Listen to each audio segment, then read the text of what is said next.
Hello, everybody. Just waiting to see if we get anybody else joining. So we'll just be a few minutes. I see a few people joining as we speak. So we'll just be a moment.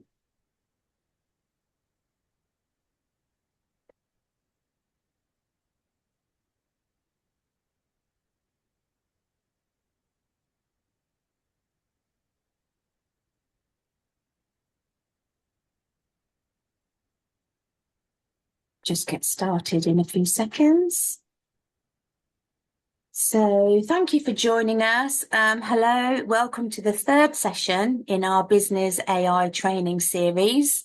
In case you've not joined us before, my name's Cassandra, and throughout the webinar, I'll be keeping an eye on the chat. So if you have any questions as we go along, simply just type them in and I'll pull out as many questions as possible at the end of each section and put them to Jonathan, our trainer. So today's topic is AI for sales and marketing. So I've been really looking forward to this one. Most organizations have experimented with AI in some way, and the challenge is how to use it effectively. So if you've ever stared at a blank screen, wondering where to start on a blog post or an email or even a LinkedIn post, or if you've spent hours preparing for a sales meeting, today's session's definitely for you. Jonathan's going to show us some really practical ways that AI can help with those everyday tasks while still keeping your own knowledge, experience, branding, and your own personality within the posts.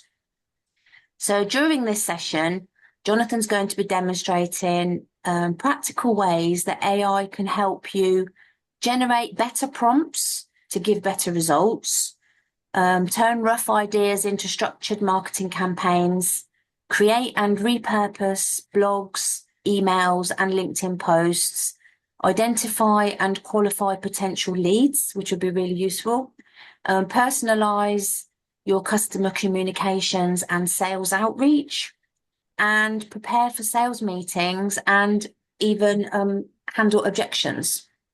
And most importantly, don't forget, stay in regular contact with your IT support provider who invited you today to ensure that you're using AI responsibly while protecting your customer information. So everything you'll see today is being demonstrated live by Jonathan. So rather than just simply showing you the end result, he is actually going to walk you through step by step, explaining what works, maybe even what to avoid and why. So of course, I'm talking about Jonathan Pollinger, who's our AI expert. And Jonathan has trained thousands of professionals through hundreds of workshops. He helps organizations of all sizes adopt AI in a practical and commercially valuable way. He's BCS accredited in artificial intelligence. He's also CompTIA trainer, and he's a regular AI commentator on local BBC radio. And interestingly, he ranks among the top 0.1% of ChatGPT users. So that's pretty cool too. So we've got a lot of stuff, really cool stuff to get through today. So I'm going to hand straight over to Jonathan to get started. Thanks, Jonathan. Thanks, Cassandra, for your excellent introduction there. So, just a few points from me. So, as Cassandra was saying, practical today. So, we got five live demos for you covering the subjects that Cassandra mentioned. So, kind of the slides are pretty much placeholders. There's some useful information, but I've tried not to go on board on the screen material because it's the demos that are really important. I think where the slides come in useful is enabling you to pick up the prompts or something close to the prompts that I'll be using and then run them for your own business. And in view of that, what I'm actually doing today is using a fictitious company called Lumina Commercial Lighting. So it's a commercial lighting supplier. So that's the entity, if you like, for the demos, the example company. And the idea is that you can use your business and equivalents for each of these exercises, each of these tasks to gain some value on the sales and marketing side from AI. As Cassandra mentioned, please do drop in questions, comments, feedback, anything you like at all in the chat, and then we will get to that after the end of each of the five sections. Just a little bit in terms of what you'll end up with today. So outcomes should be the ability to turn structured briefs into genuine, useful content. That's one that we'll be creating straight away. Sorry, rough ideas into structured briefs. That's our first one. Repurposing content, finding and qualifying leads, preparing for sales calls, and kind of might think this is a bit of a stretch because it's quite a bold claim, but hopefully you'll agree with me in terms of the potential by the end of the session, in that should allow you to save time, improve output quality, and drive more sales. All really big, important things there, business benefits there. And all of that without losing your voice. I think one of the major issues at the moment, for any of your regulars on LinkedIn, for example, is that content is getting really samey on LinkedIn, whether it's like text content or visual content. So be looking at how you can mitigate against that and use your own your brand's true voice. So with that in mind, the first thing just going to cover today before we get into the demos is around prompting, because this is kind of like a framework that's used throughout today. And I would encourage you to use this on a regular basis for most of your prompts, just to explain briefly. So it's a framework, so you wouldn't necessarily use all of the 6 points every single time, elements or pillars, if you like, but every time you would be using goal and context and specifics. So those are kind of like the big three. On occasions, you might be using persona, probably using tone whenever you're generating content, and less often, but again, more of a content one. Examples, if you've got a really useful example, you really like the formatting and the style, let's say, of a sales report, and you want that to be repeated, then you can pass that into AI and ask it to replicate its style using the attached file as an example. So just real brief spin through these are goals, the ultimate outcome, context. AI really likes data, so as much background information that you can provide. And in the context of sales and marketing, audience would be a good example of that. So we're going to look at how to curate your ideal customer profile today. Persona, this is when you ask AI to play a role. Specifics, something like, do you want to include bullet points? Do you want to include emojis, tables, length of the blog post, etc. Tone, pretty self-explanatory tone, and examples just as I was explaining there.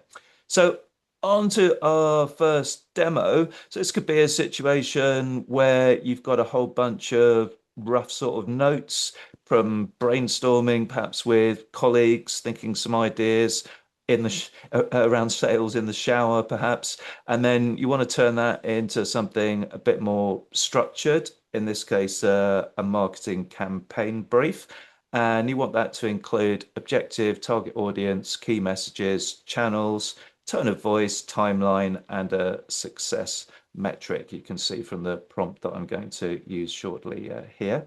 So what I've done on each of these demos is going to show you what I'm actually going to use on the screen in terms of the tool or the platform, if you like. So this one's going to be ChatGPT Work, recently launched in parallel with ChatGPT Chat. And the model we're going to be using is the latest model 5.6, and Terra is kind of like the middle tier. So for something like this, we want a bit of muscle, if you like, a bit of AI muscle, but we don't necessarily want the absolute top tier model. And the other reason that I'm using Terra for this is that we don't want to be just all waiting around staring at the screen on this one. So as it does its work, because it is a live demo.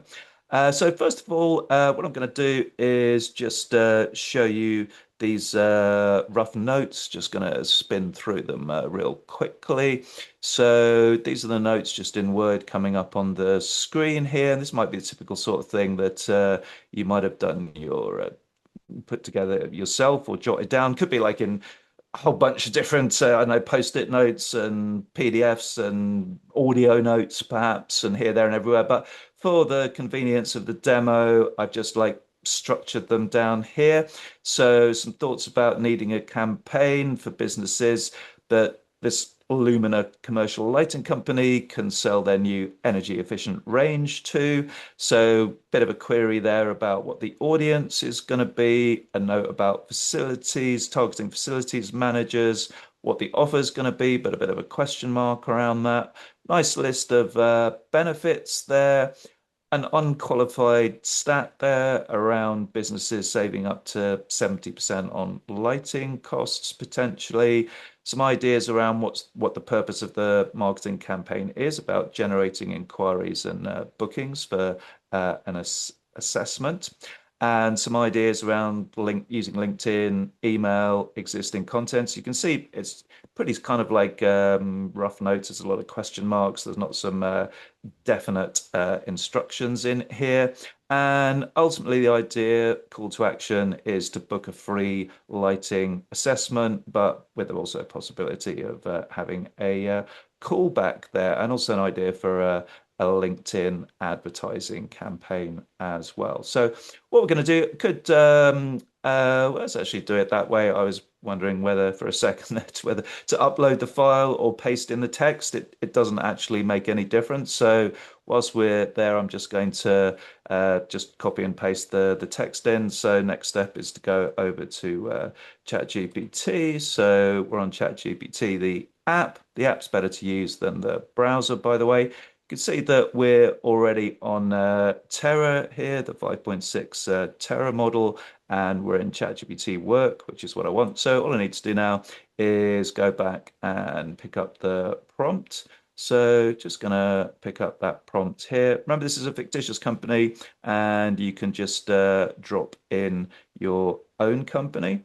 So we've got the prompt in there, and hopefully you had a bit of a chance to read that when I flip through it quickly on the screen. But broadly speaking, it's just trying to get these notes into some organized campaign brief. So I'm going to fire that off because it is going to take a few seconds to come back. It's come back with some qualifying questions. If you recall in the prompt, it says, ask me up to 3 clarifying questions first, if anything essential is missing. So putting something like that into your prompt, it improves the response, ultimately improves the quality of the response, because I've got an expression that I think people are, if you've been training with me before, I often use the expression AI thrives on data. I think people are getting a bit bored of it, but it is a fact. And so if we can give it this extra data here, that is going to improve the quality of the output. So the clarifying question 1 from ChatGPT is free lighting assessment available to every business or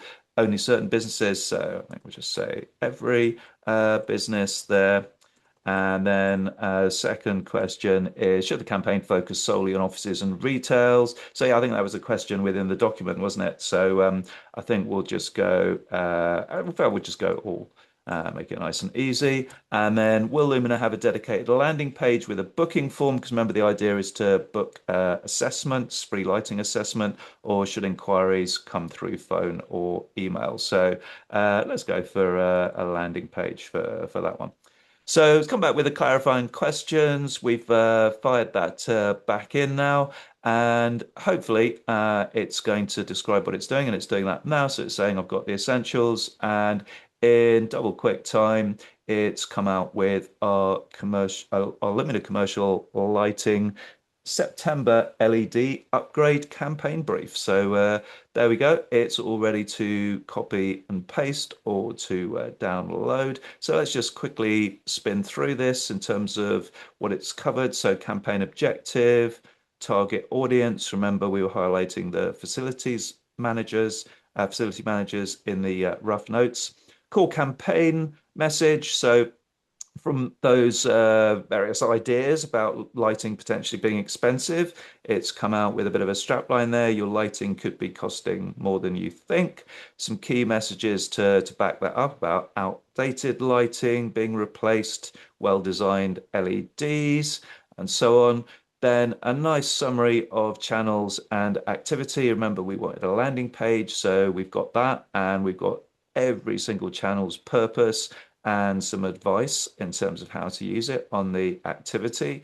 Remember, in the notes, there was mention of a paid advertising campaign. So we've got that as well as organic LinkedIn. We've got existing contact email. We've got a blog article suggestion there with a subject, and we've got a downloadable checklist of things to do with regard to the campaign. We've got tone of voice here, some suggestions, which kind of makes sense in terms of what it's suggesting there, and even a timeline for when this is going to run during 6 weeks, including September. And then we also, I think somewhere in the notes it mentioned a success metric, or actually I think that was in the prompt. So it's put in a success metric there, 30 completed bookings for free lighting assessment, which is the objective. So that's demo one, just turning some messy notes into a clear marketing campaign brief. You see it includes the objective audience, key messages, channel tone, and the success measure. And what we're going to do is use that brief in a few other of the demos, including demo two. But before we get to demo two, just bring Cassandra in to see if we've had any questions come in so far, Cassandra. Hi, Jonathan. Thanks for that. Yeah, just got one question. Is it quite important to ask the AI tool to ask you the questions? Because Yeah, otherwise it can just go off on its own without will it just assume some stuff if it doesn't say yeah. actually clarify this? Yeah, that's exactly it. You are reducing its assumptions, you're reducing its predictions, and it's to be kind of fairly crude about it, it's guesses. So if you are providing that data, remember AI thrives on data, then it hasn't got to make a best guess, which might not actually be that accurate. So Mhm. by answering those clarifying questions or asking it to give you clarifying questions, you're just giving those extra specifics, going back to the Yeah. prompt framework that it can work with. And, So and yeah, I've just been totally. asked It's actually reducing something. the assumptions. Is that the same? Would Copilot do the same if you put that in Copilot, same as ChatGPT? Will it ask you Sure, questions if you that's tell yeah, it? that principle of clarifying questions is right the way across the board. Whatever the AI tool is, you can always ask. And interestingly, we'll be using a feature called Researcher Agent in Copilot shortly. And pretty much, I'd say 90% of the time, that automatically asks you qualifying questions. So it kind Oh, of like the fact that it does that shows you their importance because Researcher, as we'll see, is a tool that really goes to town, as the name suggests, on in-depth research and analysis. And so it automatically asks those qualifying questions to reduce the assumptions. Yeah. thanks. That'll answer two of the questions, and including Kevin. And Caroline's just quickly asked, are different AI platforms better for different things? So would you ask maybe one? Yep. Yeah. So that's a bit of a tricky one. I think could talk about that a lot. I think probably to keep it simple, the main thing to realize on that is not so much the tool, but the model. I would say the model that you're using is more important. So if you look at ChatGPT, for example, and you go to a new chat and mention, that I mentioned the 5.6 Tera there. So you can see you've Mhm. got options for different models. So the further you go up the ladder, if you like, the stronger the reasoning of that particular model. So if you're doing something that requires a lot of, as I kind of say, heft or muscle or kind of literally intelligence, then it's good to go for one of the higher tier models. So I'd say that is actually more Yeah, important that's than a good point. Because I know selecting a certain models particular are tool. better with like coding, for example. Some models are better at creating images. So it depends what you want. Exactly. Yeah. I mean, there could be a whole list. I mean, real brief, you mentioned images there. So I would definitely go for ChatGPT because it's got a good, really strong images model. I know a lot of people talk about Gemini, Nano, Banana, but honestly, ChatGPT is better. Then if you're coding, probably go for Claude and Claude Code for that.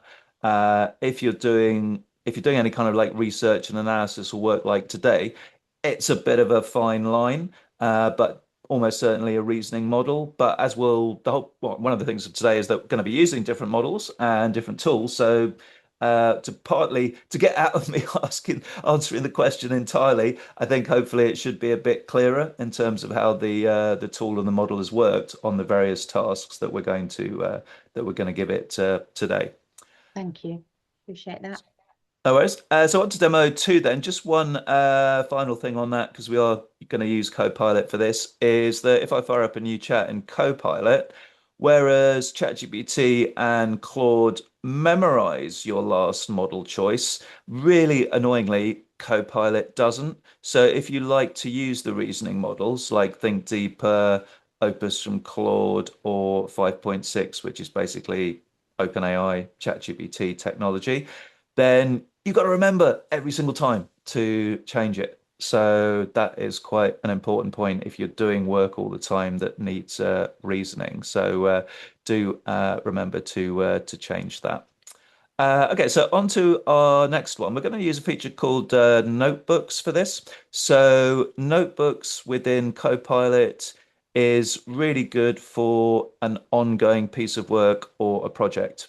Think of it as a workspace. So I've got real workspaces here for AI courses, as you might imagine, an app that I write content for, another one, brand, and so on. So I've also got one for Lumina Commercial Lighting. So that's our dummy company for today.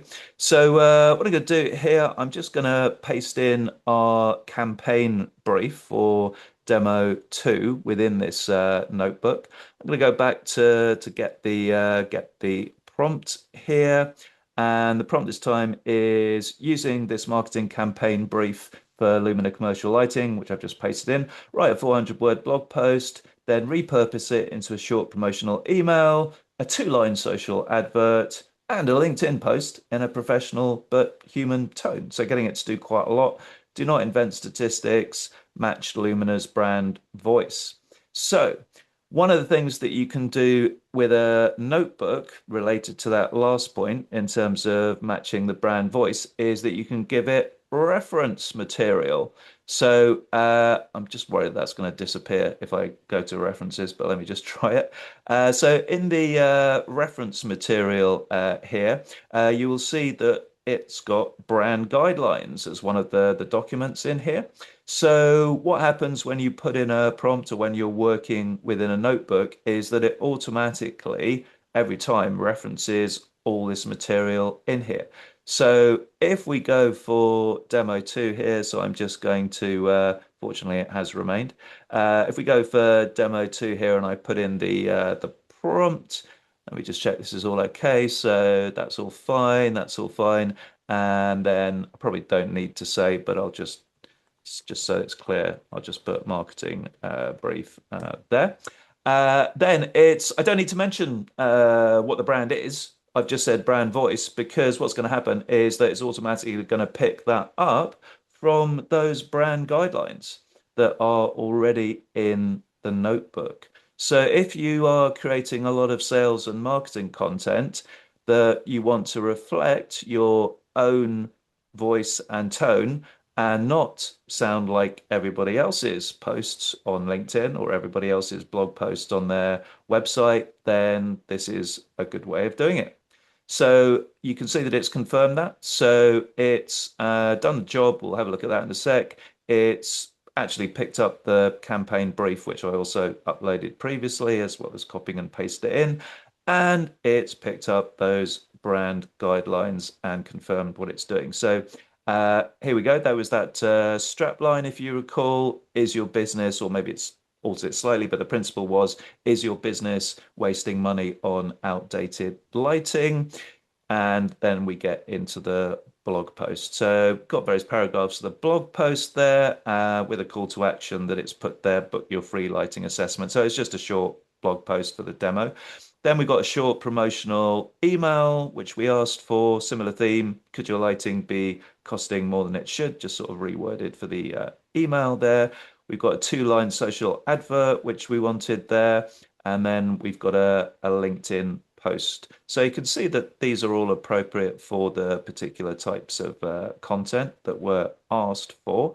And this time done in Copilot. Copilot's pretty good at curating sales and marketing content. And it's the key point, well, one of the key points with this demo is we're using a notebook, so it's got all of that context. Just another point on notebooks, another couple of things is that you also all of your chats, your past chats are here. So it's nice that it gives Copilot a focus, and that's also good for us as workers because everything is then in one place. You know, we like to be organized.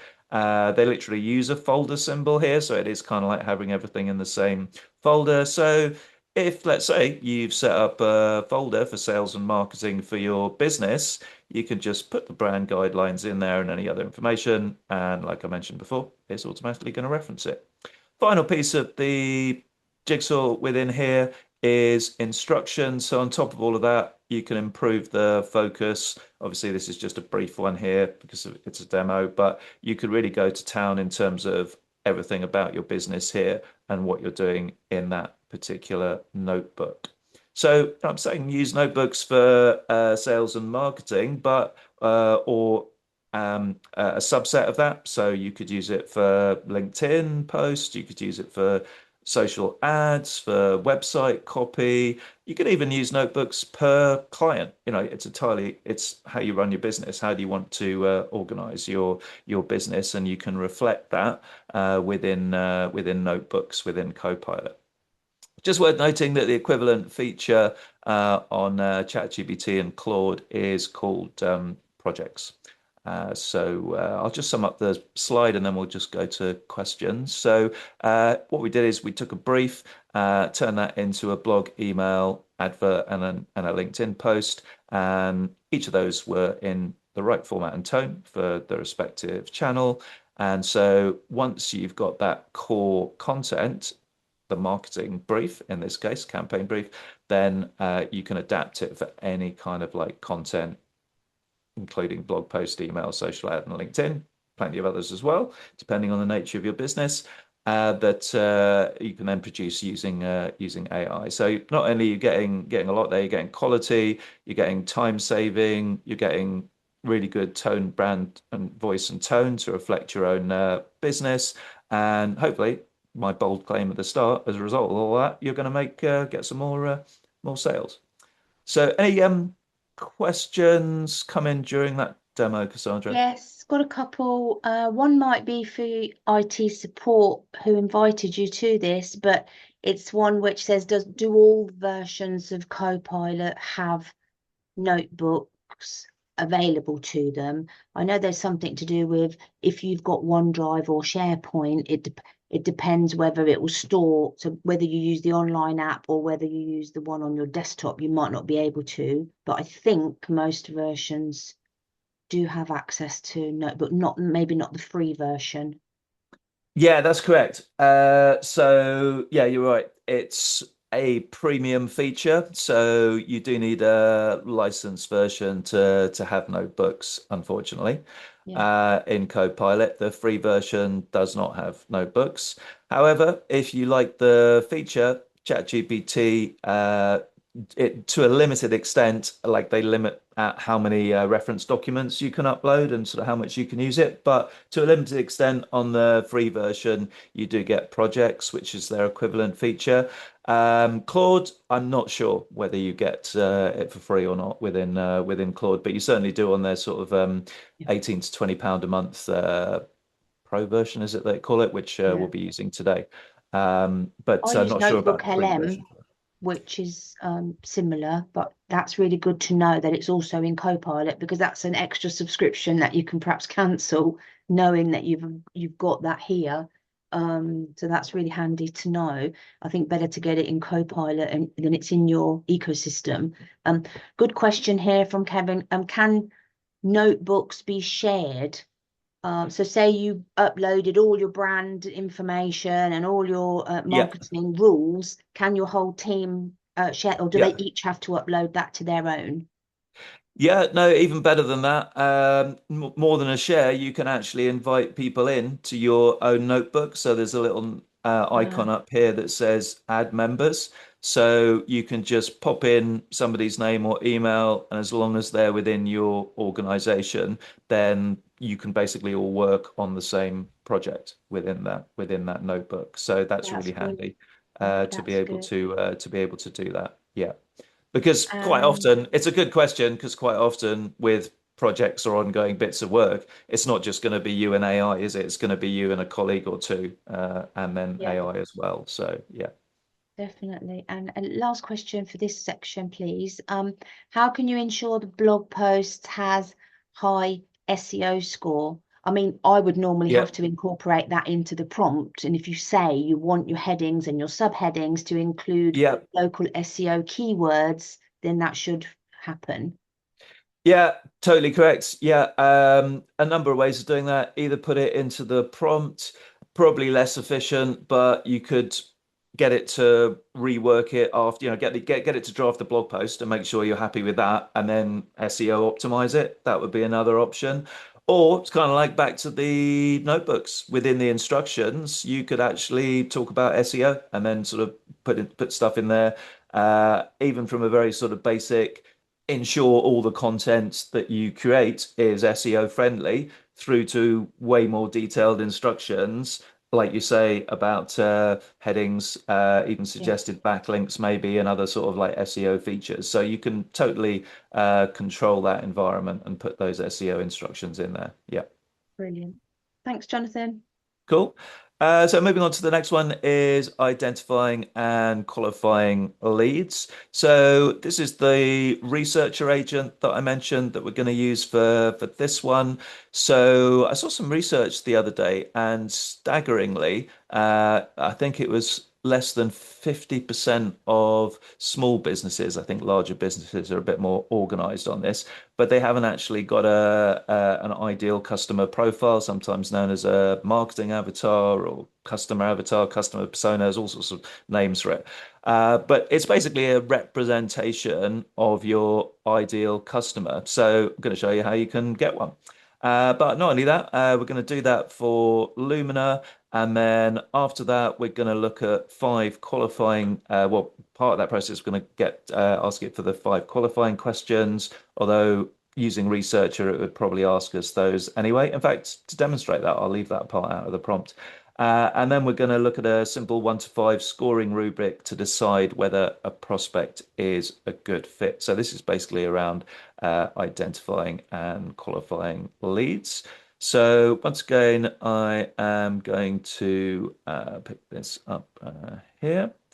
And I am going to go over to Researcher and going to go into Researcher here and going to pop in the prompt and just get rid of that there. So what I'll do is actually leave out those qualifying questions. It'd be interesting to see whether it does anyway. So I'm just going to say provide a simple 1 to 5 scoring rubric. Okay, so let's just go to the model selector within Researcher. Now, some of you might just have this is, by the way, this is also a premium feature.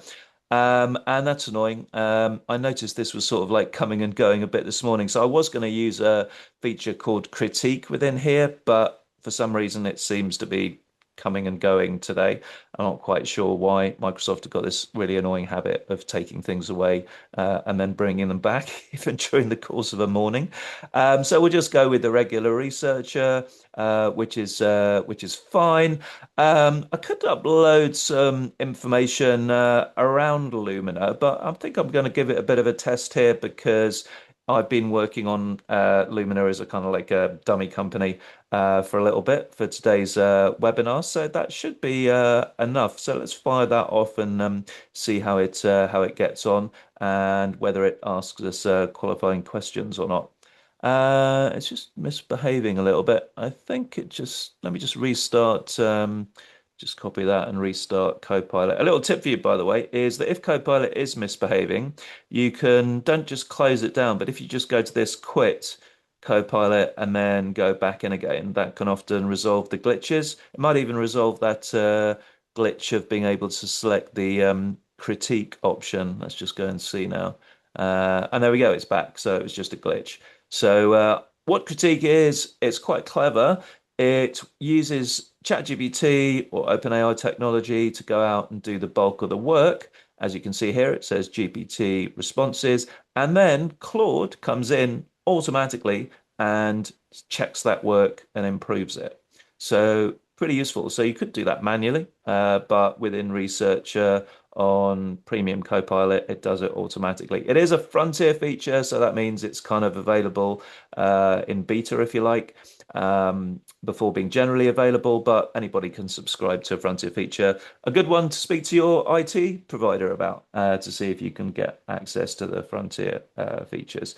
But you can just leave it to auto if you haven't got those features. Don't worry about it too much. I'm just showing you one of Copilot's capabilities here. So we got that prompt now, and I'm going to fire that off. So let's see whether it actually comes back with any qualifying questions without me asking to. And it has done. So kind of like proves the point that researcher does it naturally. So it says, I see you want to create an ICP. Make sure anybody, is this for UK only, North America, or multiple markets? So I'm going to go 1A for UK. Two, should the ICP focus on end user building, business owner, electrical contractors, all of these segments? So we'll just go A for that as well.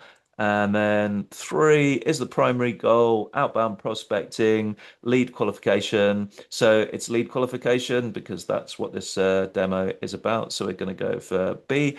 If you're short on time, or you just want to, you're happy for Copilot to get on with it, you can go ahead. But kind of like back to the point, if you're giving it some really good specifics, the quality of your answer is going to be better. And because this is a demo, we'll just go for short. So this will take a little bit of time. So I'm going to leave it to do this one. And we're going to come back to this possibly after the questions, but possibly after the next demo. It is just worth noting that a recent improvement on Researcher is that it's telling us what it's actually doing, or its plan for what it's going to do, to be slightly more accurate. But whilst it's doing that, you can, and it is actually ticking those off. So it's a bit of both. If we change our mind, we want to steer it in a different direction, we can actually do that. So we can go update plan and then modify it as it goes along. But it's got a bit of work to do there. So we're just going to leave it to do that work. And then we're just going to check in with Cassandra, see if there's any questions on that, even though I know we just got started. But any questions on that or anything from before, Cassandra? No, no questions there, but Okay. I'm loving that tool. I love that it uses Copilot, it brings in ChatGPT, and it checks everything with Claude. So that is Yeah, just great. Yeah. yeah, it's nice, isn't it?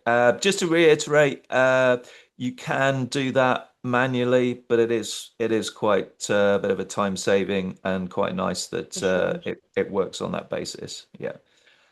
So let's just have a quick check back in. I don't think it will have completed by now, but just a quick check in. Yeah, so it's kind of like getting there. So what we'll do, we'll move on to the next demo. So this is 4 of 5. So this one I have actually done before, just to save us a bit of time, because it would take a bit more time, this one. So what we're doing here is comparing two emails. So we're assuming the role of a sales manager at Lumina again, and we're wanting a compelling sales outreach email using publicly available sources that you can tailor to, and I've made a customer up here, Southampton City Art Gallery. So needless to say, when you're doing this for your business, you put in your business name there and a customer name there. So what we're doing here is basically improving on a generic outreach email, which so many people still do, to a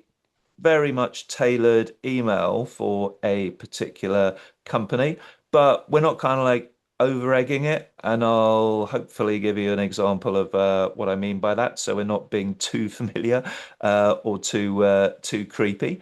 So let's have a look at what a generic email might look like. So let me just go. Here we go. So this is just a generic sales email. So this is just an example of what not to do, really. So I just used Copilot Auto for information to knock it up. So we've got better lighting for a better customer experience, but you can see the right lighting does more than help people see. It shapes how customers feels like quite a nice line, I suppose. But there is nothing specific. It literally says next paragraph, at Lumina, we help everybody, shops, restaurants, art galleries, etc. So there's nothing tailored or personalized here. So like a typical salesy type email going on there. So if we hopefully be able to do this if I can find it, but if we go to Claude, which I used for this, then I have got a sales outreach email here, previous conversation. And here it is. So we have got subject lighting supplier for the gallery's new chapter. So it knows that changes have happened at Southampton City Art Gallery. And the big change is that they've reopened after a refurb of their building. So opening line, not a salesy line, it's congratulations on the opening of your refurbishment. And then you're probably going to guess what happens next. Subtly, we're going to get into the fact that now could actually be quite a good time to look at some lighting. So it just positions the email in terms of the company and the person that's sending it. Then it's showing interest in the gallery again, specifically mentioning an actual exhibition that had happened, which interestingly was called Shadows and Light, which obviously has a nice reference to lighting. So kind of like works well and can show the recipient of this that well, not really show that some work has gone into it, but hopefully although it could do that, but hopefully the recipient will kind of warm to that, the fact that a real exhibition has been mentioned here. It just comes across quite naturally. Back to the point is that it's not over familiar, not too creepy. And then here's the sort of salesy bit. So as the gallery settles into its refurbished spaces, but written in a subtle way, this feels like a good point to review lighting that balances several priorities, etc., etc. Then kind of like the business benefits and the sales pitch opportunity to arrange a short call. So hopefully, kind of like agree that this is quite a big step up from the generic email that a lot of people are using AI to create or just manually creating it themselves. And the other point about perhaps being not too over familiar is that because of our prompt, Claude did pick up the fact that they had a 2.23 million grant, but kind of probably would have been a bit, a bit too much to mention that. You don't really want to mention money in a sales email, so that's why the focus was just on the refurbishment of the building there. So for this one, we use Claude. We didn't go all in, so Sonnet is kind of like actually probably a lower sort of like tier model. I mean, still very good, but fairly lightweight. We could have gone for Opus 4.8 is the latest one. It's probably a little bit overkill, and then there's quite a lot of chat about Fable as well, which we will use in the final demo, which is kind of like their super duper model. But for this, pretty good job actually, considering we're using Sonnet 5. Claude's quite good for this kind of type of content there. So that was hopefully our previous demo will be finished now, but let's just see if there's any questions on personalized sales outreach, just to check in with Yeah, Cassandra.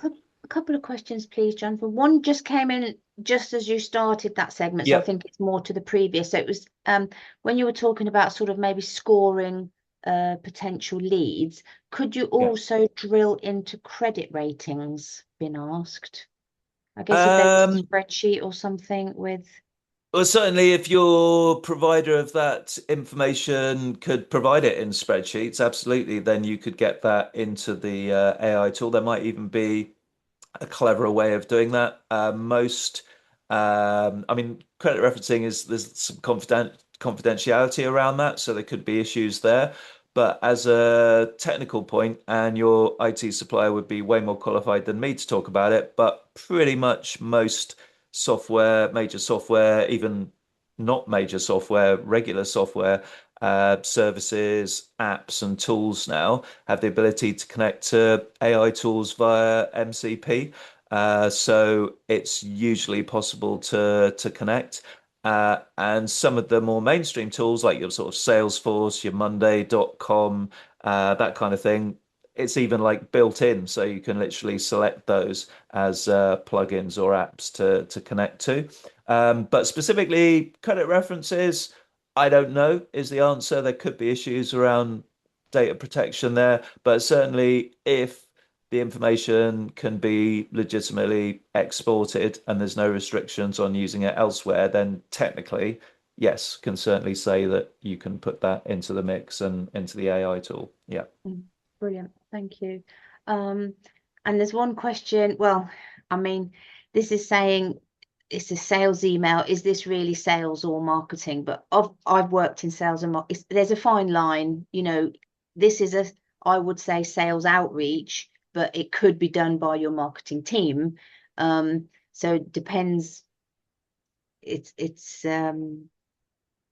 teamwork, isn't it? Sales and marketing should go hand in hand. It shouldn't be them or us. So Yeah, I mean, the label isn't that important, isn't it? The activity is getting more customers in and getting more sales is the yeah, ultimate aim of both departments. And yeah, yeah, the demos today are kind of like a bit of a bit of bit both, of really. both. Thank you. Researcher has now finished, so just picking back up on our ideal customer profile. So, the best fit prospect is now described. So, UK end user, offices, retail, galleries, location, size, priority action, evidence notes. So, it has picked up, you can see this is how Copilot works. So, it's picked up other information around Lumina lighting here. Oh, that's interesting. It's actually picked up a website. There's a real company called Lumina Lighting. That's funny. I wasn't even aware of that. Yeah, it's kind of like added it into the mix anyway. But that's quite good because it shows us that I could have switched off external search there, so that's a point worth noting. I'll show you to do that. I just didn't really think to do that.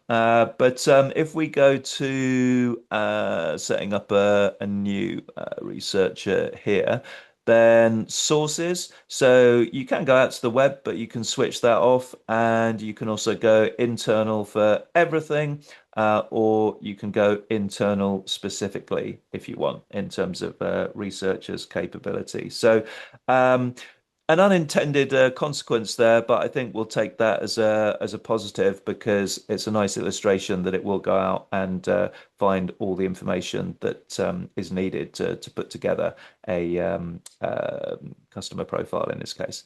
So we've got a company snapshot for the outreach. We've got ideal customer profile, which is specifically what we'd asked for there. We've got operational and behavioral signals. So because it's research, it really goes to town and into some degree of depth. So you can see there's quite a lot of technical information here. Decision maker access. We've talked about facilities managers in our documents. Best fit segments. You can see this is massively detailed, some really good stuff here. And I'm only halfway through the report. We've got stakeholders to qualify, all laid out in tables. Remember, we asked for the qualifier questions, so we've got those, and we wanted the scoring rubric as well. So it's totally ticked all the boxes in terms of our request. It's even given us an additional thing here, a 1 point per criterion method, practical indicators. It can be lifted straight from prospecting, action rules. So loads and loads of good stuff, even prioritization and messaging playbook, which wasn't asked for, but already good, relevant stuff here. Green flag checklist, and I think we're finally getting to the end. And information and data that it doesn't cover, and then take away for the SDR team there. So lots of good stuff there. Um, and what you can do with research, pretty handy. I mean, obviously, you could manually copy and paste that into anything you want. But one of the things it does is give us the option here to add it to Word as a Word document, create a PowerPoint, create a PDF, even an infographic. If it was more data orientated, it would have given us Excel as an option as well. So all sort of handy things there. I mean, you could do any of them manually, but quite nice that you can just click a button and get the Word document off the back of that. So that brings us on to the final demo then. Just to check if there were any more questions there. I know we've just had a quick question break, but might as well check in before the final No, one. all good for now. Thank you. Okay, excellent. So what we're going to do here is prep for a sales call and objection handling. So with this, perhaps sales rep might just look at sort of past notes to learn few bits and pieces from past customers, past calls, maybe even history. With this particular customer. But with AI, you can really go to town and make yourself more fully prepared for this sales call. And as a side point, you can make yourself more prepared for anything using AI, particularly meetings. It's something that it's very strong at. So if you want to be fully armed with information before going into a meeting, don't have to wing it. If you haven't prepped and there's just 20 minutes to go, you can get particularly Copilot to help you with that. So what we're going to do here is the output is a one-page prep sheet for a prospect, confident responses to likely objections, so the salesperson can counter those objections, and it's not going to sound robotic. So this time we're going to use Claude Cowork, a real kind of like literally a worker, if you like, that can help you really do your work. And we're going to use their most powerful model, which is Fable 5. So I'm just going to pick up the prompt here. So just going to copy and paste that prompt, and then go over to Claude here. And just go to new, paste that in, run Cowork, run Fable 5. So I think we got all that we need there. Should be enough. So just going to pop that in there, and it's going to do its work. Now, if I'd selected one of the lighter models like the one that we used before, this would have been way quicker.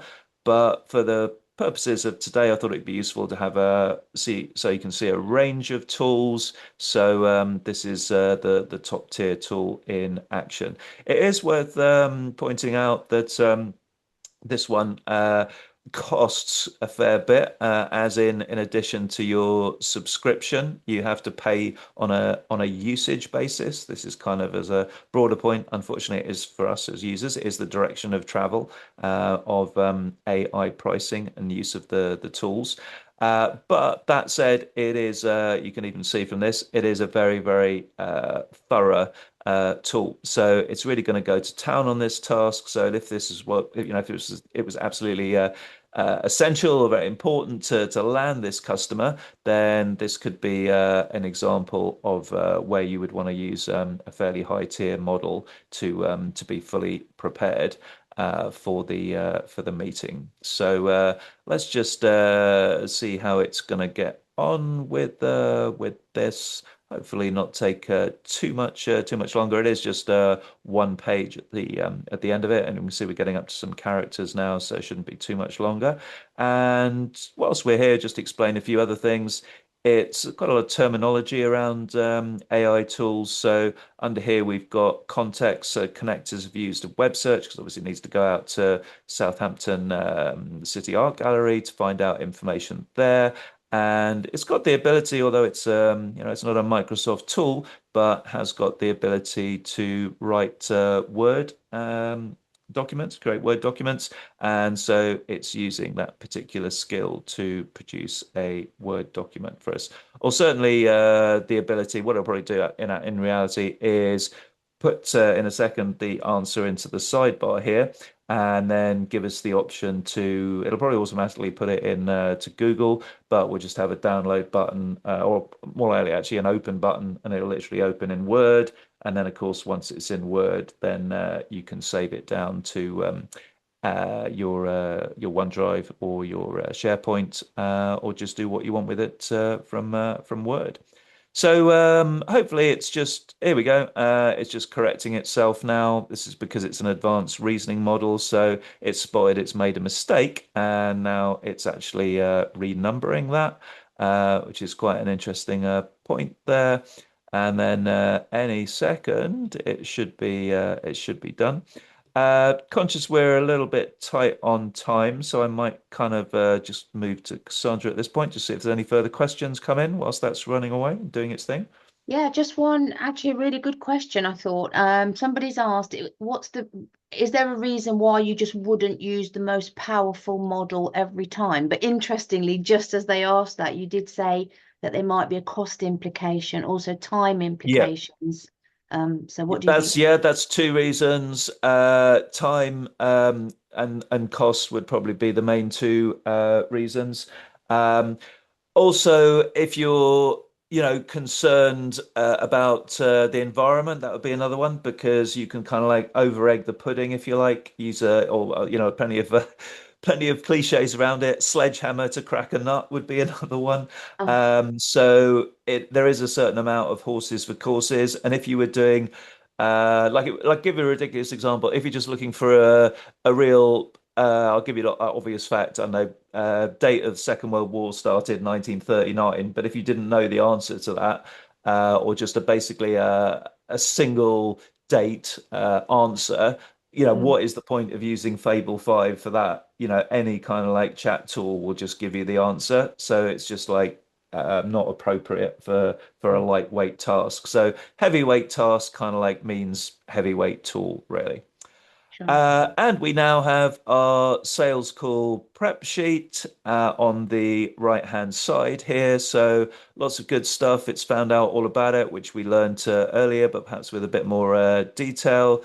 It's likely priorities. We got the discovery questions, which we asked for. Talking points. So we know it's a lighting company. So we've got conservation grade LEDs there, heritage sensitive design, lower cost, etc. And super useful, the ability to respond to potential objections. So we've just spent 4.3 million. There is no budget left. That could be an obvious one. And there is suggested response. Completely understand in the building work exactly now why it's worth a conversation. Lighting upgrade protects the investment. Energy savings typically fund much of your cost over time. We can scope a phased approach, one gallery at a time, aligned to your next budget cycle. So, pretty difficult, tough objection that, but it's kind of dealt with it. And as it has with the other three there.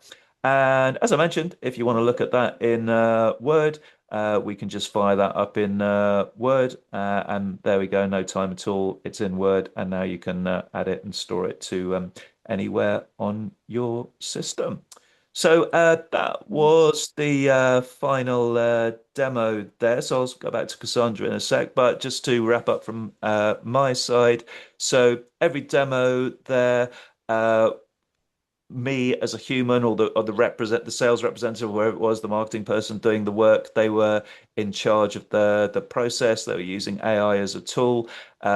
Important around the voice and accuracy side of things. So we maintained the business's albeit fictitious businesses voice and tone there.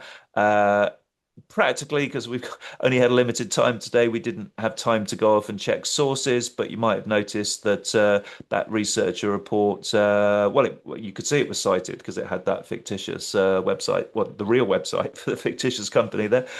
So it's fully cited, it lists all the sources. So if you have time, and you should have time to check, then you can check the accuracy. So what I suggest you do is, there's 5 examples there. You might even be able to think of some parallel ones that you can do for sales and marketing, maybe even other areas, but maybe pick 3 of those 5 to try. And hopefully you'll agree with me. I know it was a bold prediction at the start, but using AI for sales and marketing, I think it really does think it saves time, increases the quality of your output, and obviously the biggie which we want to do all the time as a business is increase our revenue. So that's it from me. Conscious we're on 1 o'clock, but just over to Sandra to Yeah. see if we've got any final questions. Just one last question, hopefully a quick one. Can the research docs that are uploaded be a flat PDF, i.e., will the AI use OCR to be able to read that information? Yeah, it can do that. Yeah, Yeah, yeah, there's no problem there. Yeah. no problems. Yeah, brilliant. Thank you. So that was great. I've definitely learned some stuff there myself today. It's a great way to use AI and all the different tools that we saw today, interesting, and how they can interact with each other as well, and using different tools to check. So that's really useful. So thank you so much. We've not got one next month because it's summer. So we'll see you again. We'll send out invitations for our September meeting. And thank you very much, Jonathan. Really grateful. And thank you everyone for attending and your MSP for inviting you. Thanks, Thank everyone. you. Thanks. Bye. Bye. Bye for now. Bye. Bye.